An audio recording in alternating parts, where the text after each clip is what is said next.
And what are people alienated from? They're alienated from nature. And look at our alienation from nature. We're so alienated from nature that we're destroying it. Alienated from their work, so that their work has no meaning for them. Alienated from their humanity, their sense of themselves as humans.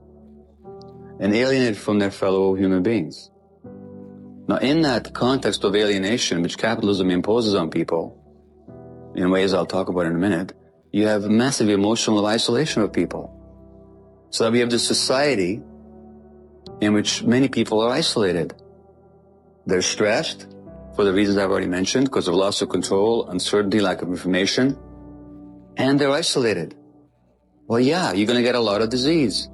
You're going to get a lot of disease of the physical sort that'll kill you, like cancer and multiple sclerosis and so on. I don't know about the United States figures, but in Canada, in the 1940s, the gender ratio of multiple sclerosis, man to woman ratio, was 1-to-1. You know what the ratio now is? And I'm sure the same statistics would obtain in the US as well. It's 3 or 4 women for every man. Now, as soon as we know that, we know a couple of things. It can't be genetic. Genes don't change over 40, 50 years. Can't be the climate, because that hasn't changed more for one gender or the other. It can't be the diet. What is it? It's stress.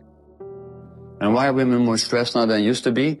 Because they're still playing the role that they always did of being the emotional stress absorbers of their environments. They absorb the stresses of their men. That's why married men live longer than unmarried men. But married women don't live longer than unmarried women. Just a fact. So they're still doing that automatic, culturally appointed role of the stress absorbers, plus they have an economic role to play. And they're doing so in the context of less support. Why is there less support? Because capitalism destroys contact and connection. It has destroyed the clan, the tribe, the extended family, the community, the neighborhood. See, human beings never used to live the way we live now. In fact, if you look at a clock, and it's an hour-long clock, the time in which we live the way we're living now is maybe 1 minute out of those 60, maybe less. Because we used to live in community, connection, and that was the context for child rearing. So children used to have many adults to relate to as they were growing up, and people had each other to relate to. And we don't have that anymore. Every time Walmart puts up another outlet in some small town, what do you think happens? You get to save 10 cents on a bag of nails. But what else happens? A lot of people go to work now at minimum wage. People with independent small businesses have to shut down because they can't compete. Those are the economic consequences. What are the human consequences? Is that communities are drained of life. Because the local stores close, the local restaurants close. The infrastructure of the community is completely destroyed. And we all get to save a bit of money on what we buy. Well, these diseases are inseparable from the environment.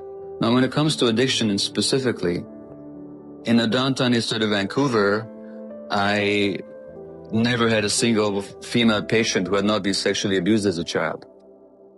And as were many other men. And so it's always, the heart of addiction is always emotional loss.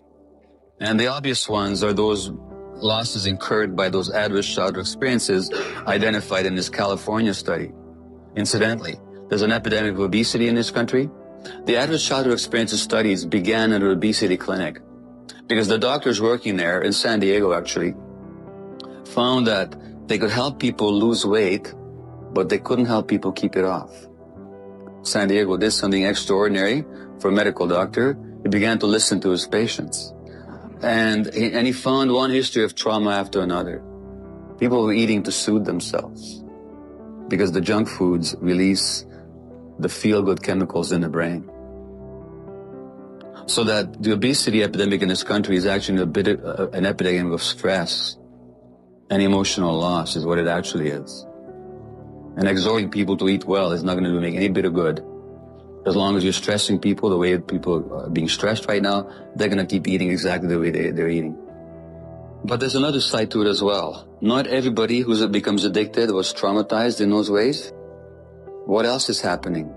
Because if you look at what's happening with this burgeoning number of children being diagnosed with this or that disorder, Not all of them were abused. Many of them were not. But what's going on? Well, as D.W. Winnicott, the great British child psychiatrist, pointed out, there's two things that can go wrong in childhood.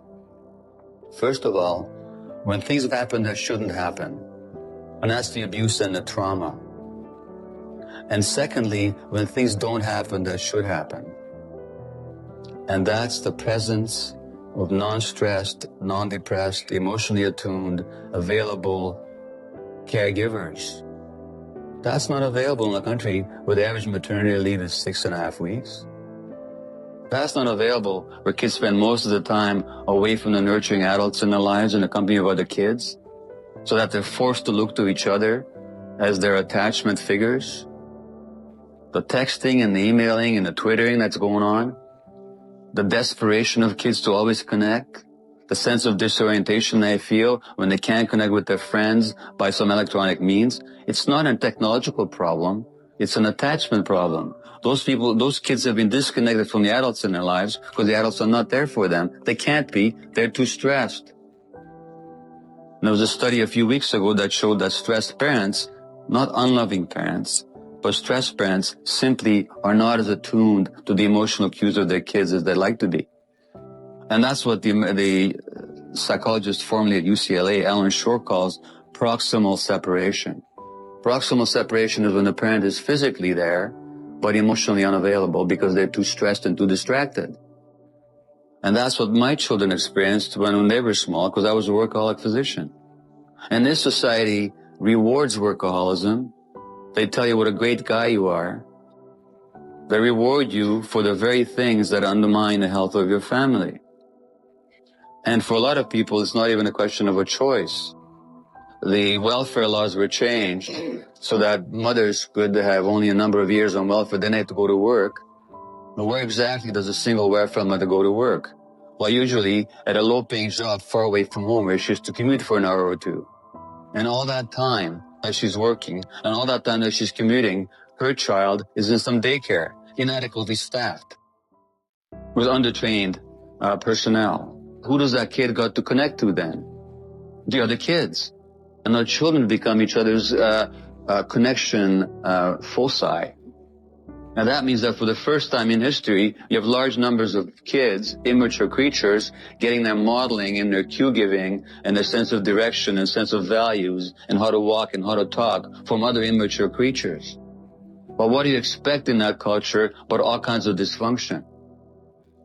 And again, that's not an individual choice that parents have made. That's just another way in which this system has undermined the necessary conditions for child development.